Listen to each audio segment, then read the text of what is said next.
across the Kennebec River from downtown Augusta. The land rises into the quiet hills and forests surrounding Viles Arboretum. Today, the 224-acre preserve appears as a peaceful sanctuary of wetlands, orchards, and walking trails, but beneath its tranquil grounds rests the buried infrastructure of the old Maine State Hospital farm, a hidden network of reservoirs, canals, quarry pits, and foundations built for the asylum's long-forgotten 19th-century working farm. For over a century, these acres served as the agricultural engine of the adjacent Augusta Mental Health Institute, worked by thousands of psychiatric patients. Established in 1840, the state hospital was built on the philosophy of moral treatment. It was a belief that fresh air, structured labor, and agricultural routine could restore a fractured mind. At the time, it was considered progressive, but in practice, it often blurred the line between care and exploitation. When the state officially halted farming operations in 1972, the fields grew quiet, leaving behind a scarred landscape of foundations, wells, and remnants that the forest slowly began to reclaim.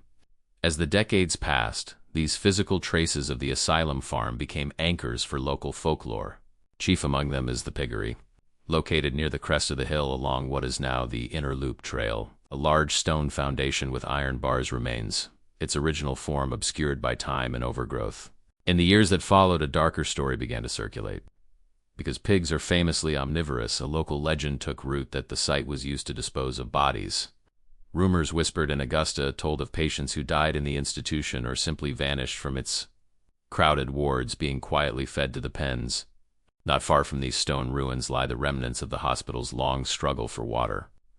The historic valve station near the pavilion and the massive brick cistern, the building now serving as the outdoor education center mark, where millions of gallons were once pumped from natural springs to supply the main hospital complex.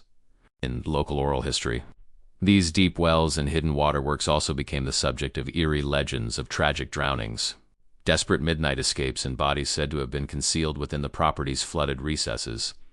This infrastructure is also tied to one of the area's most persistent subterranean myths.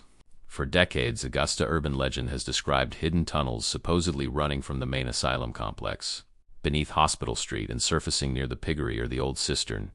While the main campus across the road does contain an extensive verified network of steam tunnels connecting its medical buildings, no architectural records indicate any extension into the farm fields.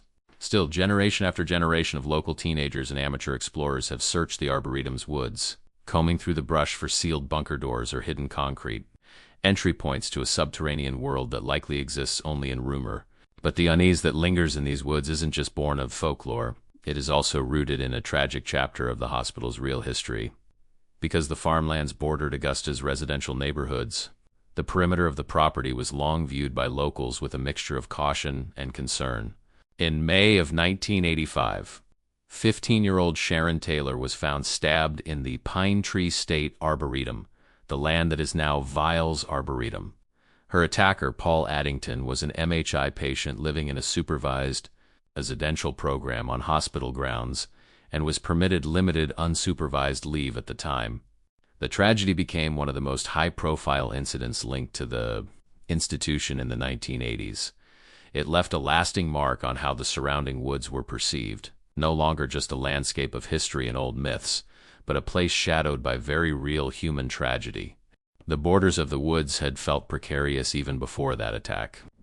In the early 1970s, while the hospital farm was still operational, accounts persist of an elderly AMHI patient who reportedly walked away from the grounds and was never found. Because the surrounding fields, wetlands, and dense thickets were the nearest expanse of wilderness, searches were conducted throughout the area by hospital staff and authorities.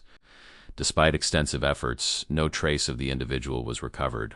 Over time, the case became part of local institutional memory, absorbed into the broader unease surrounding the hospital lands, and into long-standing speculation about what could be lost in the vast, overgrown terrain behind it.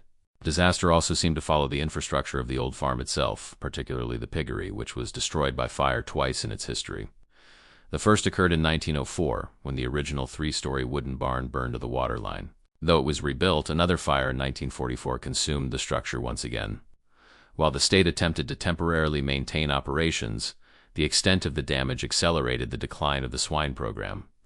And within a generation, the site was abandoned, entirely leaving only stone foundations, to be reclaimed by brush and forest. Over time, local rumors began to circulate that both fires had been deliberate, attributed in some accounts to arson, and in others to the frustrations of patients within the institution.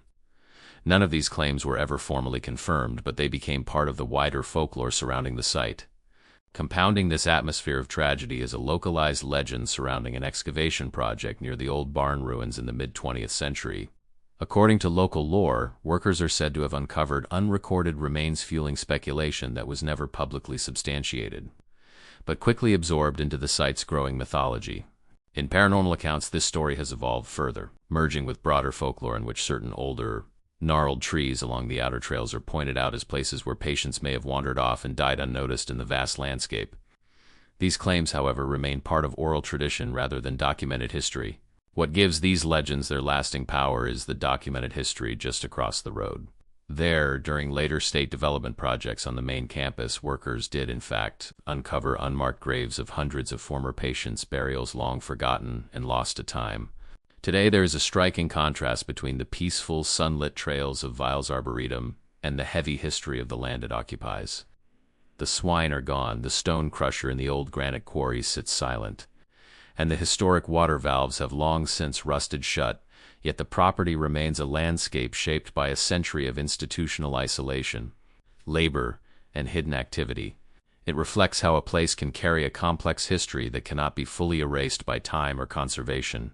Walking the outer loops at twilight, where trees cast long shadows over abandoned foundations and still vernal pools, it is easy to sense how the land holds onto those echoes of the past, keeping the boundary between then and now quietly blurred.